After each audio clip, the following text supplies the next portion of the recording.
আগামীকালের রাশিফল চন্দ্র রাশির ওপর মিথুন রাশি 27 অক্টোবর 2025 আপনার বেপরোয়া আচরণের ফলে স্ত্রীর সাথে সম্পর্ক নষ্ট হতে পারে। অর্থহীন কিছু কাজ করার আগে আপনার আচরণের প্রতিক্রিয়া চিন্তা করুন। যদি সম্ভব হয় তাহলে আপনার মেজাজ পরিবর্তন করুন। এই চিহ্নের কিছু নেটিভ তাদের বাচ্চাদের মাধ্যমে আজ আর্থিক সুবিধা অর্জন করবে বলে আশা করা হচ্ছে। আজ আপনি আপনার সন্তানের জন্য গর্বিত হবেন। আপনার যত্নের প্রয়োজনে পরিবারের সদস্যদের থেকে সহায়তা নিন। যদি আপনি আজ প্রেম করার সুযোগ না হারান তাহলে আপনি আপনার সমগ্র জীবনে এই দিন ভুলবেন না।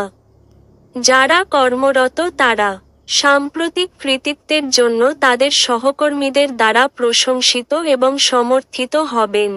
যারা কোনো কাজ নিয়ে এখনো পর্যন্ত ব্যস্ত ছিল আজ তারা নিজের জন্য সময় পেতে পারেন, কিন্তু ঘরে কোনো পড়াই আপনি আবার ব্যস্ত হয়ে যেতে পারেন। প্রেম তার শ্রেষ্ঠ সময়ে পৌঁছবে যখন আপনি আপনার জীবন সঙ্গীর সঙ্গে মানসিক বন্ড অনুভব করতে পারবেন। আপনার ভাগ্যবান সংখ্যা 4।